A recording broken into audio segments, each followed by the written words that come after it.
मैं आपको part start करी हूँ व्हाट इज़ आर्ट से, ठीक है। What do you mean by art? Art क्या होता है? आर्ट एक शॉर्ट क्वेश्चन भी आ सकता है, ठीक है। इंडियन आर्ट एक शॉर्ट क्वेश्चन है। Then importance of Indian art और history of Indian art, then रसो प्रिंसिपल। अगर इंडिविजुअली आता ना तो दीज आर शॉर्ट क्वेश्चंस, अगर मिक्स हो जाए तो ये लॉन्ग क्वेश्चंस बन जाएंगे। एंड रसो प्रिंसिपल एक इंपॉर्टेंट लॉन्ग क्वेश्चंस हैं, ठीक है। So what is art? आप जब स्टार्ट कर रहे हो ना तो क्वेश्चन से भी स्टार्ट कर सकते हो। That's not so important that आप हमेशा लिखो कोई पैराग्राफ बना के या फिर कोई इंट्रोडक्शन का हेडिंग लिख के, ऐसा नहीं स्टार्ट कर सकते हो। आप चाहो तो ऐसे भी स्टार्ट कर सकते हो क्वेश्चंस लिख लिख के, ठीक है। तो व्हाट इज़ आर्ट, ये इंट्रो पार्ट में आएगा। तो आर्ट इज़ ए डाइवर्सिफाइड और diverse range of human activity. Already हमने प्रीवियस क्लास में पढ़ा था आर्ट क्या होता है, एक diverse range of human activities है। डाइवर्स मतलब वेराइटीज़, एंड ह्यूमन रेंज बोला क्या, जितने ह्यूमन्स हैं उतने ही टाइप्स के आर्ट एक्टिविटीज़ प्रेजेंट हो सकते हैं, ठीक है। एंड आर्ट एक्टिविटीज़ हम लोग जितने भी आर्ट फॉर्म्स हैं ना उसको तीन वे से देख सकते हैं। Visual, auditory, performing art work. Performing art work मतलब परफॉर्मेंस पे से होगा। विजुअल जिसको देख सकते हो, ऑडिटरी जो सुन सकते हो, जस्ट लाइक द म्यूजिक और इंस्ट्रूमेंट या एक्टिंग को भी सुनना पड़ता है, देखना भी पड़ता है, तो ये सारे पार्ट्स हैं।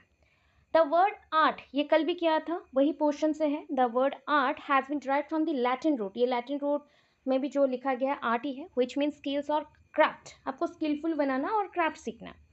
Art is a stimulation, just like all activities जो सराउंडिंग से आपके अंदर जाता है और आपके सेंस ऑर्गन उसको रिसीव करते हैं, this are called stimulation.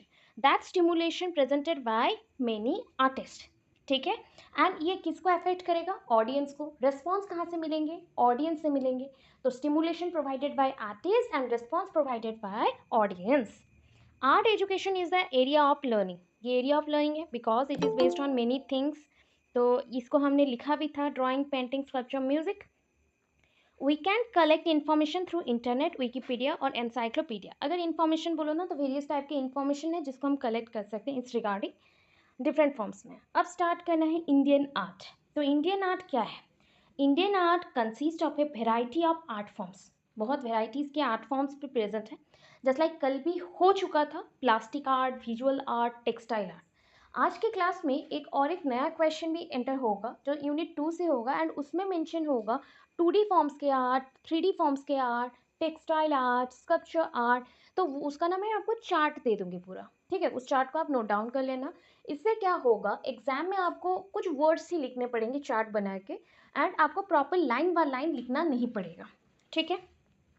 Textile arts में क्या आ सकते हैं, जैसे कि हैंड एम्ब्रॉयडरीज होते हैं, अभी आपके जो कपड़ों में एम्ब्रॉयडरीज का वर्क चलता है, या उलन आर्ट होता है। अभी उलन का आपने देखा भी होगा कि नवंबर दिसंबर होते होते उलन बहुत ही फेमस हो जाता है। एंड उलन के जितने भी क्लॉथ्स हैं, वेराइटीज़ ऑफ आते हैं, soft woollen, hard woollen, and अभी आता है थर्मोकोट, मतलब थर्मोकोट भी आते हैं, तो वो सारे भी उलन के बन जाते हैं। तो ये सारे पॉइंट्स हैं। अगर मैं बोलूँ कि ऑरिजिन कहाँ पे है, the origin of Indian art can be traced to prehistoric hominid statements और settlement, एक्चुअली स्पेलिंग होगा settlement। तो settlement, ठीक है, हमारा settlement। तो settlement मतलब होमिनिड जब आए, होमिनिड मतलब हो गए ह्यूमंस। तो प्री हिस्टोरिक पीरियड्स में जब होमिनिड्स आए थे, उनका सेटलमेंट होना स्टार्ट किया, उससे पहले हमारे इंडियन आर्ट आ चुके थे। Just like stone age, Harappa Mohenjodaro, ये सब जो इंडस वैली सिविलाइजेशन और अशोका का पीरियड, गुप्त मौर्य पीरियड, ये जितने भी पीरियड्स जा चुके हैं, तो सब में आर्ट के बारे में मेंशन बहुत अच्छे से किया गया है, ठीक है। So later on it's influenced by, आपको पता है आर्ट्स एंड कल्चर बहुत ज़्यादा इन्फ्लुएंस्ड हो जाते हैं, कोई कुछ कुछ पॉइंट्स हैं। अगर कल्चर्स बहुत इन्फ्लुएंस करता है, कल्चर्स के अकॉर्डिंग हिंदुइज्म, जैसे ना हिंदुइज्म में जो ब्राह्मण्स होते हैं या फिर कोई भी पूजा पाठ होता है, तो वही वेयर वाइट क्लॉथ और येलो क्लॉथ, मतलब बासंती रंग का कोई चीज़ों को पहनाया जाता है, उसको बोला जाता है बहुत शुभ होता है, good for everything, good for the rituals etcetera, ठीक है। बुद्धिज़्म में नॉर्मली वाइट पहनते हैं, नॉर्मली वाइट पहना जाता है। अगर वाइट नहीं है तो धीरे धीरे उसको कन्वर्ट करके, चेंज करके आप पहन सकते हो, जैसे लाइक गेरुआ कलर का बसन भी पहना जाता है। जैनिज़्म में वैसे ही वाइट है, और उनके अकॉर्डिंग जो भी कलर है, नॉर्मली उनके वस्त्र कम होते थे तो उस हिसाब से। इस्लामिक में ब्लैक क्लॉथ को ज़्यादा मायने दिया जाता है, लड़के वाइट ज़्यादा पहनते हैं, वाइट या ग्रीन, और लड़कियों को ब्लैक पहनने के लिए बोला जाता है, वो भी पर्दा सिस्टम के लिए, बुर्खा के लिए। सो ये सारे आपको दिखाए जा रहे हैं कि आर्ट कैसे इन्फ्लुएंस होता है डिफरेंट कल्चर से। ये छोटा छोटा एग्जाम्पल है। अभी आर्ट एंड कल्चर का रिलेशनशिप को लेते हैं और आगे बढ़ते हैं। Culture place an important role in the development of attitude. पता है कल्चर आपके अंदर क्या डालेगा?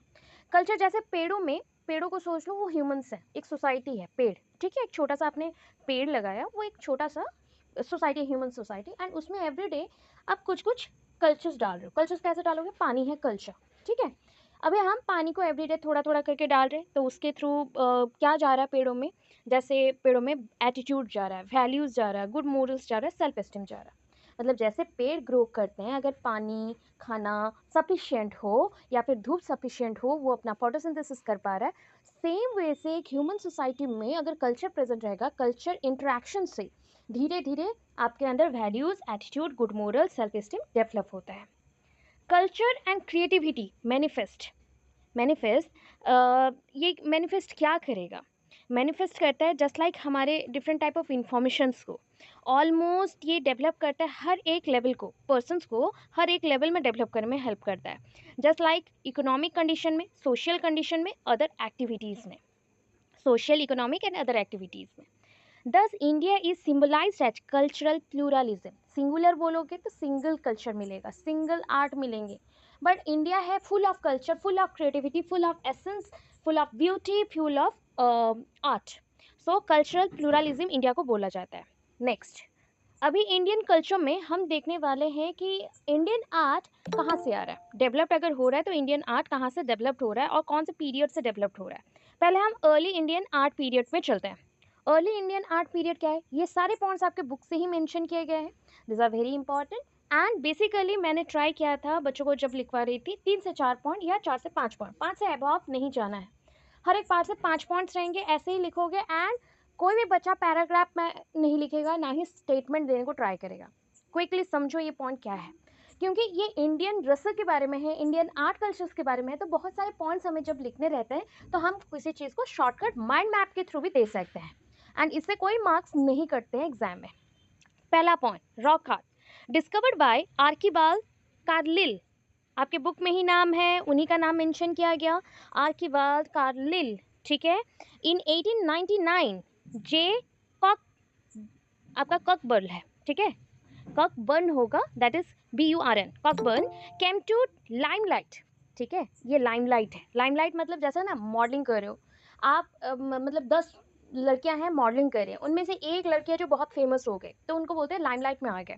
जब एक कल्चर बहुत ही ज़्यादा फेमस हो जाता है या एक कल्चर बहुत ज़्यादा नामी दामी हो जाता है और हर कोई पहचानते हैं, उस टाइप के कल्चर को हम लोग बोलते हैं लाइमलाइट में आ गया, फेम फेम फेम, टाइमलाइट नहीं है, लाइमलाइट होगा, लाइमलाइट विद दिस आर्ट।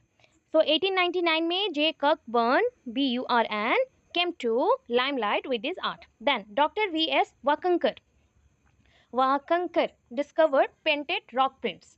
मतलब रॉक को लेके उसमें क्या करना है, पेंट करना है, मैं या रॉक पे जाके पेंट करना है, जस्ट लाइक वॉल पेंटिंग के जैसा ही है, आज के टाइम पे वॉल पेंटिंग बोलते हो।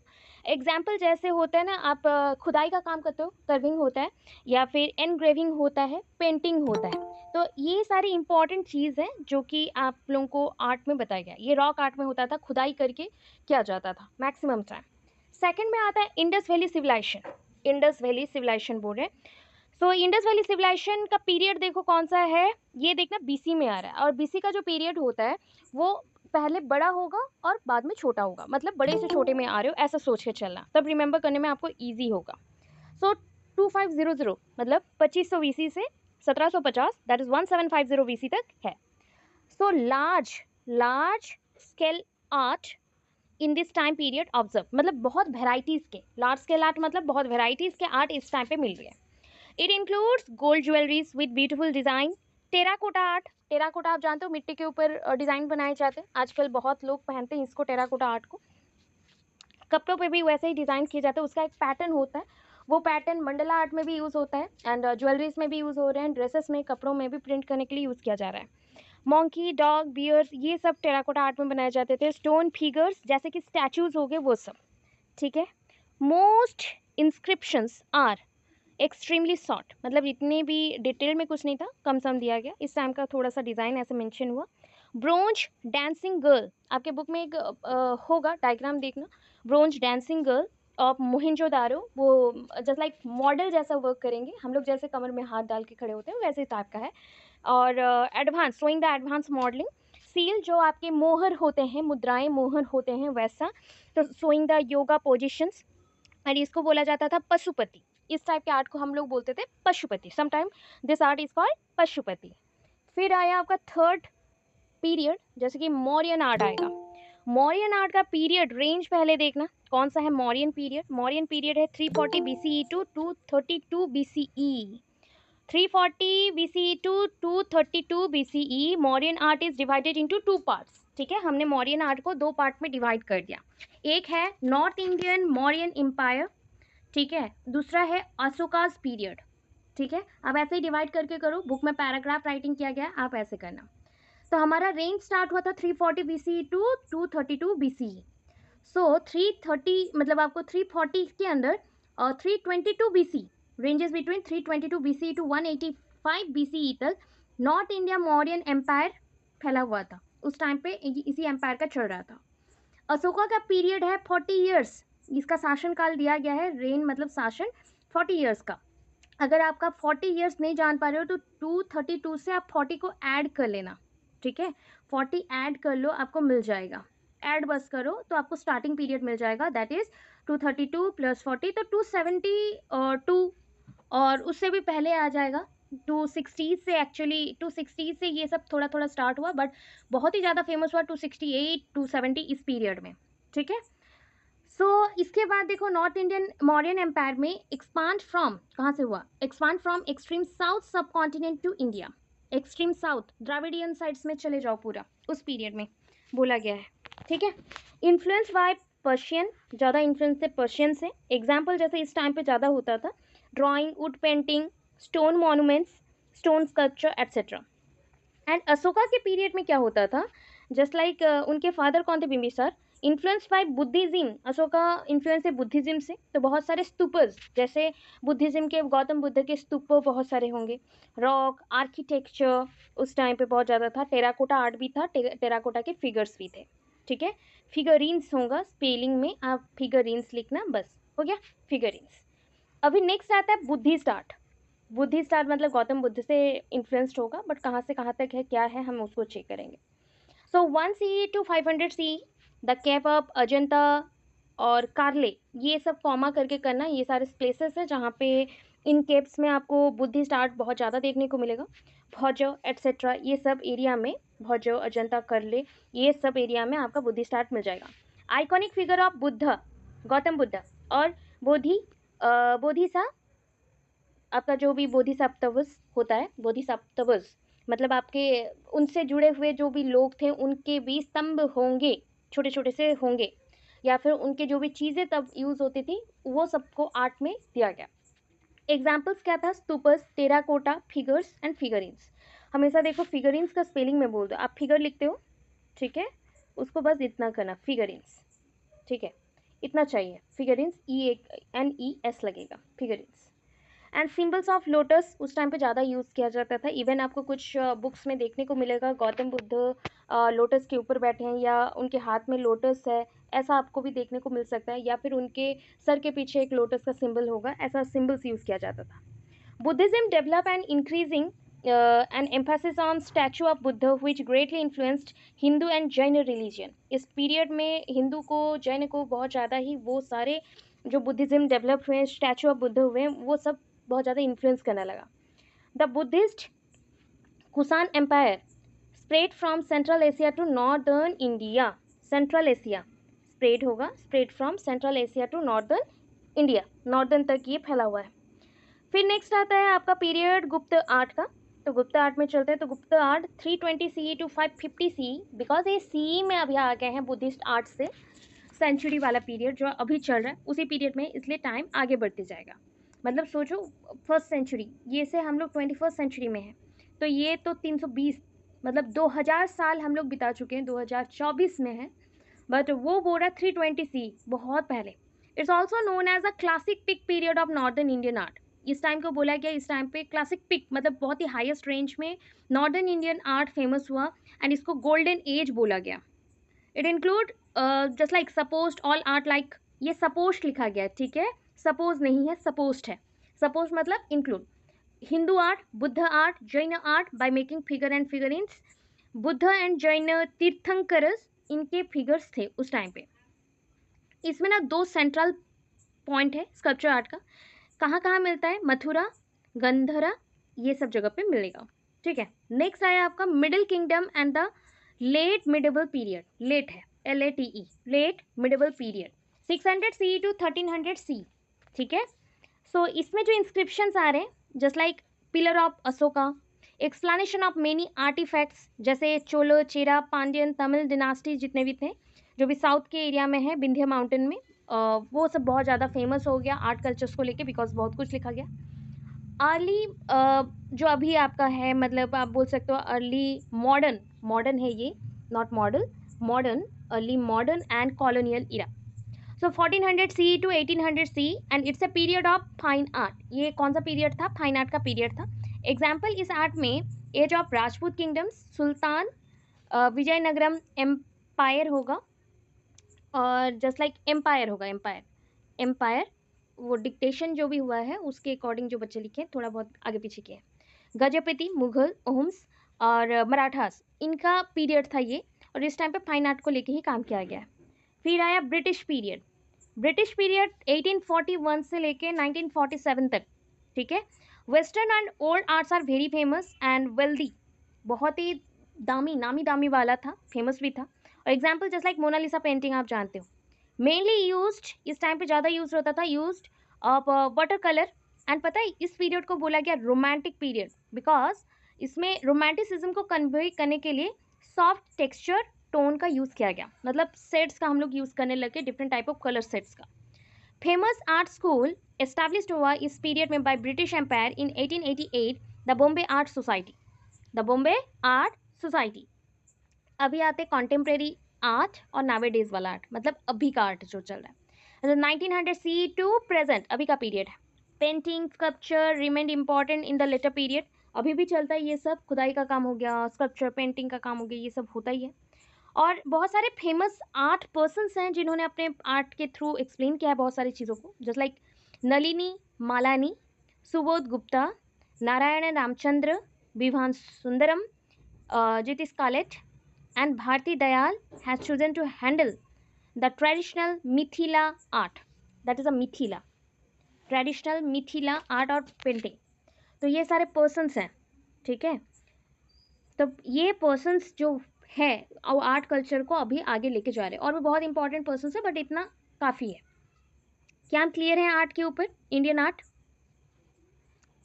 समझ आया? Is it okay? क्लियर हो? जल्दी बोलो। ओके, अभी आ जाओ रस प्रिंसिपल पे, ठीक है। रस प्रिंसिपल आपका लास्ट है, तो इंट्रोडक्शन पार्ट में चलते हैं। यहाँ पे ना इंट्रोडक्शन कंसेप्ट से ही हम स्टार्ट करेंगे, इंट्रोडक्शन एंड कंसेप्ट दोनों हेडिंग एट ए टाइम देना। रस क्या है पहले हम लोग वो लिखेंगे। रस इज ए एसेंस, रस मतलब हम जो बोलते हैं रसवती, ठीक है। तो रस जो है जो क्रिएटिव एक्सप्रेशंस दे पाता है, उसी चीज़ को हम रस बोलते हैं। तो रस इज ए एसेंस और smell of every work art on और art work like dance, music, literature. जब आप कोई एक पेंटिंग देखते हो तो आपको कोई कुछ पॉइंट्स उसमें से अच्छे लगते हैं, दैट इज उसका जो भाव है आप तक पहुंच गया, वो रस आप तक पहुंच गया। डांस जब देखते हो तो डिफरेंट काइंड्स ऑफ डांस है, म्यूजिक जब सुनते हो different kinds of music, and हर एक टाइम पीरियड का अलग अलग म्यूजिक है, सीजन्स का भी अलग अलग है। तो उस बेसिस पे ये आर्ट प्रेजेंट होता है, ठीक है। The concept of rasa is a fundamental to many forms of Indian art. बहुत सारे फंडामेंटल पॉइंट्स हैं many forms of Indian arts and culture को ये रस शो करता है। रस मीन्स होता है एक्सप्रेशन, इसका अगर लिटरल मीनिंग्स पे और भी जाओगे जो कि एजुकेशन में यूज़ होता है, taste of flavour, taste TAST, ठीक है, टेस्ट ऑफ फ्लेवर। जैसे आप डिफरेंट टाइप ऑफ केक्स खाते हो या बेकरी से कोई सामान लाते हो तो उसका स्मेल टेस्ट सबका अलग होता है, या कोई अचार बनाते हो उसका स्मेल अलग होता है, सब्जियों का टेस्ट भी अलग होता है। तो टेस्ट ऑफ फ्लेवर और फ्रेगनेंस और एसेंस, आप जैसे परफ्यूम यूज़ करते हो तो डिफरेंट काइंड्स ऑफ परफ्यूम होता है। एंड इवन मैंने और एक चीज़ भी बोला है, एज पर द बायोलॉजी हर एक पर्सन का यूनिक बॉडी स्मेल होता है, बॉडी का फ्रेगनेंस उसको हम बोलते हैं। हाँ, किसी का बहुत ज़्यादा स्वेटी वाला स्मेल आ जाता है तो किसी का बिल्कुल नहीं आता, वो बहुत ज़्यादा गीला रहता है बट कोई भी स्मेल नहीं आता। सो ये डिफरेंट काइंड्स ऑफ फ्रेगनेंस है, ये सब भी एक रस भाव में ही आता है। सो लो नेक्स्ट पॉइंट चलते हैं। It's consider to be the essence of art work with the skilful knowledge. पता है मतलब कोई भी रस को अगर एक्सप्लेन कर रहे हो वो दिखाता है स्किलफुल नॉलेज क्या है, स्किल क्या है, और स्किल के थ्रू कैसे आर्ट वर्क को हम प्रेजेंट करें। रस is the ultimate criteria for learning. Normally कोई चीज़ को पढ़ रहे हो, लर्न कर रहे हो, तो रस उसका अल्टीमेट क्राइटेरिया ही है सीखने का। The customs of Indian aesthetic is the most established work radiating from Kashmir to Kanyakumari. मतलब अभी अगर बोलोगे रेडिएट कर रहे हैं तो जैसे होता है ना सूरज के किरणें हर जगह पड़ते हैं, तो वैसे अगर देखोगे अक्रॉस कन्याकुमारी तक, कश्मीर टू कन्याकुमारी तक अगर पूरा रेंज देख रहे हो ना, हर एक जगह उसका कल्चर अलग है और उसका भाव, एक्सप्रेशन, क्रिएटिविटी सबका अलग अलग है। Age of now Indian aesthetic theories have cross the area in the field of literature. बहुत सारे हुए हैं। अभी चलो थोड़ा सा हिस्ट्री बताती हूँ।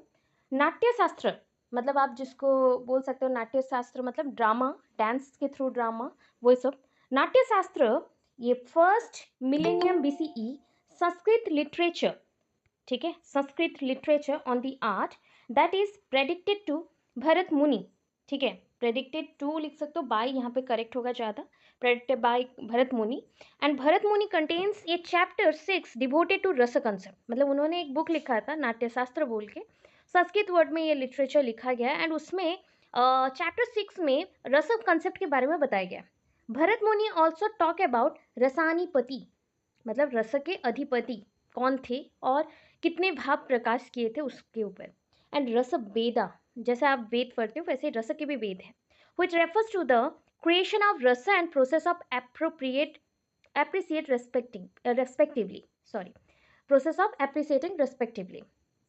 तो ये चीज़ होता है आपके पास जितना रस होगा ना तो उसको आप एक्सप्रेस करोगे, और एक्सप्रेशंस को अगेन रेस्पेक्टिवली क्या करना पड़ेगा, अप्रिशिएट करना पड़ेगा।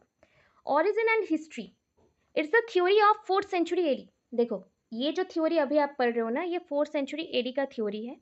Focus on the idea of beauty behind every dark. मैंने ये बोला था, मतलब जो चीज़ एक्सप्लोर अभी तक नहीं हुआ है, अनएक्सप्लोर्ड है, उस चीज़ के पीछे जो छुपा हुआ चीज़ है ना वो होता है आर्ट, वो होता है आपका रस, वो होता है भाव, ठीक है। आप अभी मेरे फेस का एक्सप्रेशन नहीं देख सकते, बट पढ़ाते हुए हम भी जो पढ़ाते हैं तो एक्सप्रेशन बहुत टाइप के चेंजेस होते हैं।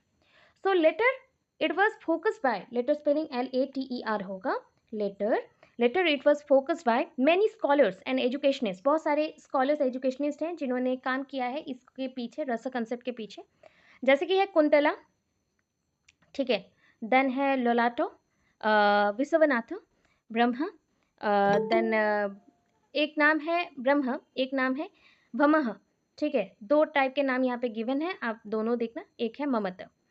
सो ममता आप जो बोलते हो वही है, बट लिखने के टाइम पे ममता जैसा स्पेलिंग आ रहा है, ठीक है। अभी देख लो प्रिंसिपल ऑफ रस क्या है, क्या है प्रिंसिपल ऑफ रस। पहला चलता है श्रृंगारम, श्रृंगार करना, ठीक है, श्रृंगारम। एक्चुअल में हम लोग बहुत ज़्यादा मेकअप या फिर सज धज के चले, वो इम्पॉर्टेंट नहीं है। श्रृंगार का मतलब होता है आप कितने एक लोग को, मतलब एक इंसान को विदाउट एनी नीड लव कर सकते हो, अट्रैक्टिवनेस शो कर सकते हो, तो उसके बेसिस पे है। उसके बेसिस पे एक पर्सन आपको अगर सुंदर दिखता है, कोई भी शेप साइज का हो, सुंदर दिखता है, तो वो आपका श्रृंगारम है। मतलब आप देख रहे हो हर एक पर्सन को सुंदर, एंड सामने वाला भी आपको उतना ही सुंदर दिखेगा। लव एंड अट्रैक्टिवनेस इसका मेन वर्ड्स है। ये फोकस करता है love, beauty and opposite sex partner, ये भी इंपॉर्टेंट है। हर एक इंसेक्ट, हर एक चीज़ ऑपोजिट सेक्स पार्टनर के तरफ अट्रैक्ट होते हैं because of colour, because of behaviour, because of love, because of attractiveness. और प्रेजिंग टू गॉड जो यहाँ पे है, मतलब प्रिसाइडिंग वर्ड यूज़ कर सकते हो, बट हमने और एक वर्ड चेंज किया था, that is praising to God. Praise का स्पेलिंग यहाँ पे मैं बता देती हूँ, PRAISE लिख सकते हो प्रेज, बट ING लगाएंगे, ING, praising, praising to God. इसमें हम एक्चुअल में किसको पूजा करते हैं, प्रिसाइडिंग टू लिखा गया आपके बुक में, हमने उसको चेंज किया था वर्ड को कि ईजी लगे। तो प्रेजिंग टू गॉड क्या है, विष्णु। कलर क्या है, ग्रीन, ठीक है। नेक्स्ट आया हास्यम, हंसना, लाफ्टर, मर्द, कॉमेडी। सो इट्स ए रस ऑफ जॉय, मतलब आप किसी को हंसा रहे हो, यही आपका आर्ट है। जस्ट लाइक बहुत सारे लाफ्टर शोज होते हैं, वो सब यही काम करते हैं, जॉय। हैप्पीनेस, हैप्पीनेस में HPPIINES होगा, मतलब NESS होगा, happiness. Laughter and comedy, in this मतलब इल्यूजनरी होता है, ये इल्यूजनरी नहीं होगा, इल्यूजनरी होगा, इल्यूजनरी वर्ल्ड। और इमेजिनरी वर्ल्ड लिख सकते हो। इमेजिनरी वर्ल्ड में हास्यम क्या है? हास्यम मीन्स माया, माया। हंसा के किसी को भी आप फंसा सकते हो, ऐसा बोला जाता है ना, वैसे ही टाइप का सोच के लिखना माया। इसके दो फैक्टर हैं। क्या? Opposite of ultimate truth. देखो, हम हंसते कब हैं? जब हमें अल्टीमेट ट्रुथ के बारे में पता होता है। और एक चीज़ है, जब actually merely reflection of the truth, हम सोच रहे हैं कि ट्रुथ के पीछे छुपा हुआ चीज़ क्या है, और जब आप सच में कोई सच्चाई को बताते हो, तो दोनों ही फैक्टर्स हैं जो कि इंपॉर्टेंट है। Praising, PRAISING, praising to Ganesha. God कौन से हैं? गणेशा। कलर कौन सा है? वाइट। हस्यम के लिए हम कलर यूज करें वाइट। फिर आता है रौद्रम। रौद्रम के लिए it's a part of ego and negligence. तो याद रखो, ये दो वर्ड है, ईगो एंड नेग्लिजेंस, जो इंपॉर्टेंट है रुद्रम के लिए। When expectations not fulfilled, anger can be constructed. Anger A से स्टार्ट होगा, एंगर कैन बी कंस्ट्रक्टेड। जब हमारा कोई चीज़ फुलफिल नहीं होता है ना, हम चाहते हैं ये फुलफिल्ड हो, ये एक्सपेक्टेशन से हमारा फुलफिल्ड हो, बट नहीं होता है, तो एंगर डेवलप्ड होता है। ठीक है, इरिटेशन आता है, और इरिटेशन के साथ साथ बहुत ज़्यादा एंजाइटी आता है। इस टाइम पे हम लोग किसको कहते हैं? प्रिसाइडिंग गॉड और प्रेजिंग टू गॉड कौन होंगे? रुद्र। रुद्र अवतार में कौन रहते हैं? शिव। तो यहाँ पे याद रखना, शिव का ही एक अंश है रुद्र। ठीक है, प्रिसाइडिंग गॉड यहाँ पे जो होंगे वो है रुद्र, कलर है रेड। फिर आता है करुण्यम। एम होगा, करुण्यम नहीं, करुण्यम होगा, एम होगा। करुण्यम मतलब करुणा करना, ट्रेजेडी और compassion. Karunyam means sadness. Actually किसी को हम सैडनेस देखते हैं तो जैसा बिहेव करते हैं वो सब। So it's many kinds, it's of many kinds as per rasa principal. रस प्रिंसिपल के अकॉर्डिंग करुण्यम बहुत प्रकार के हो सकते हैं। कभी भी हम खुशी से भी रोते हैं, तो कभी हम दुखी से भी बहुत ज़्यादा रोते हैं। व्हेन वी फील सैड, हम जब फील करें, ये वाला फील मतलब FEEL। When we feel sad, हम जब ज़्यादा सैड फील कर रहे हैं, who don't see through this illusion, illusion spelling wrong होगा, illusion, for the ignorance credited with the forgetting and deep sadness. देखो, जब हम चाहते हैं कि कोई पर्सन आपको इग्नोर ना करे, बट धीरे धीरे आपको हमेशा इग्नोर होना पड़ रहा है, तो आपका ये सैडनेस ना बहुत लेवल तक चल जाता है, और चीज़ों को आप भूलने को ट्राई करते हो। फॉरगेटिंग में डबल टी होगा, भूलने को ट्राई करते हो। यहाँ पे जो प्रिसाइडिंग गॉड है या फिर प्रेजिंग टू जो गॉड है वो है यम, यमराज, यम। कलर है आपके डव कलर, जो थोड़ा सा वाइट नहीं होते हैं। अगर डव का आपने वाइट वाला सोप देखा है तो उसका कलर भी आपने नोटिस किया होगा, उसका कलर अलग रहता है। ठीक है, डव कलर इज डिफरेंट। फिर नेक्स्ट देखो विवत्सम। विवत्सम क्या है? जस्ट लाइक विवत्सम, भयानक से ऊपर का रूप होता है विवत्सम, मतलब पहले विवत्सम आता है फिर भयानक आता है। डिस्कस्ड, और जैसे एक एक वर्ड बोलो, डिस्कस्ड, और आपका डिस्कस तो नहीं होगा, डिस्कर्ड होगा आई थिंक। एंड डिससेटिस्फाइड, मतलब डिस्कस्ड होने से तो कोई भी चीज़ सॉल्व हो जाता है। It is due to uncivilised vulgar using body words and bad intentions. देखो, विभत्सम रूप हम कब यूज़ करते हैं? जब लोग बहुत ज़्यादा अनसिविलाइज्ड वल्गर एक्टिविटीज़ करते हैं, और जो भी खराब वर्ड्स या बॉडी का यूज़ करते हैं।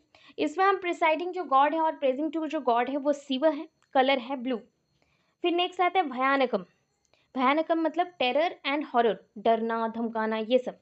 तो फियर इसमें जरूर आएगा। Fear is often caused by ignorance. कोई अगर पर्सन आप जिस पे ज़्यादा ट्रस्ट करते हो वो आपको इग्नोर करे ना, तो आपको डर लगता है एंड आपके अंदर फियर आ जाता है। तो when something is unknown, the mind can only imagine that, not confinement or confined to do it. And when something is known and you only imagine fearful things। देखो, एक बार होता है कि आप रेडी नहीं होते हो एंड समथिंग अननोन चीज़ आपके माइंड में आ जाती है, तो वो अलग चीज़ है, डर पैदा होता है। और कभी कभी क्या होता है कि आप चीज़ों को जानते हो बट फियरफुल थिंग्स फिर भी माइंड में आ रहा है, तो दोनों साइड में आपको डर लगता है। यहाँ पे जो प्रिसाइडिंग गॉड या प्रेजिंग टू गॉड है वो है काल। ठीक है, कलर है ब्लैक। नेक्स्ट आया विराम। ठीक है, मतलब वीरता, वीरम। तो ये है वरियर, करेज, हीरोइज्म एक्टिविटी दिखाएंगे। इट्स द रस ऑफ फियरलेस। उससे पहले हम फियर पढ़ रहे थे, अभी है डरना ही नहीं है, फियरलेस रहेंगे। ठीक है, एंड फियरलीनेस होगा। Then perfect control of body and mind. जो नहीं डरता उसका कंट्रोल रहता है उसके बॉडी माइंड के ऊपर। एज पर एंशियंट इंडिया, पहले के इंडिया के अकॉर्डिंग अगर वीरम वीरता लोग का एक ज्वेलरी जैसा होता था, अहंकार होता था उनका, हु फोर्ट फॉर धर्म, धर्म के लिए लड़ते थे, बहुत सारे राजा महाराजा ऐसे ही गए हैं। प्रेजिंग टू गॉड कौन थे? इंद्र हैं। कलर है व्हीटिश ब्राउन, व्हीट गेहूं वाला कलर आएगा, व्हीटिश नहीं व्हीटिश, व्हीटिश ब्राउन गेहूं कलर आएगा। फिर नेक्स्ट देखो ये आया आपका 8 नंबर, शांत, शांत मतलब पीस, शांतम, तो रिलैक्सेशन, कामनेस, पीस, कूलनेस।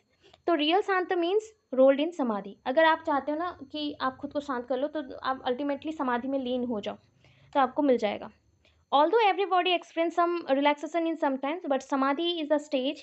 समाधि stage is the final calmness of the body. Body में जो भी क्वास चल रहे हैं उसको अगर स्टॉप करना है तो आपको समाधि में लीन होना चाहिए। प्रेजिंग टू गॉड कौन होगा या प्रिसाइडिंग टू कौन होगा? विष्णु। कलर इनका भी व्हाइट है। लास्ट वन इज द अद्भुतम, मतलब जिसको हम बोलते हैं कि अद्भुत भी है, अद्भुतम। तो वंडर और अमेजमेंट, जैसे कि किसी चीज़ को देख के हका बका रह जाना, वो है।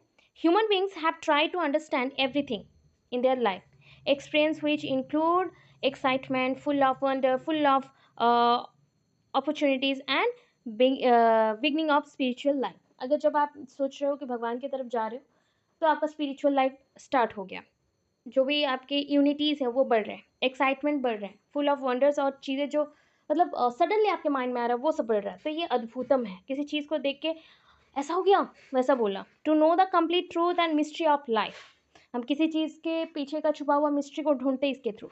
प्रिसाइडिंग टू और प्रेजिंग टू गॉड कौन होंगे? ब्रह्म है, कलर है येलो। अभी इसके अकॉर्डिंग एक कंक्लूजन पार्ट देंगे, तो वो है रस for the Indian aesthetic include both subjective and objective features. रस के जो फीचर्स है ना वो दोनों है, सब्जेक्टिव भी है ऑब्जेक्टिव भी है। इंडियन आर्टिस्ट एंड एस्थेटिशियन, मतलब इंडियन आर्टिस्ट को हम क्या बोलेंगे? एस्थेटिशियन है, बिकॉज वो ब्यूटी के लेके काम कर रहे हैं।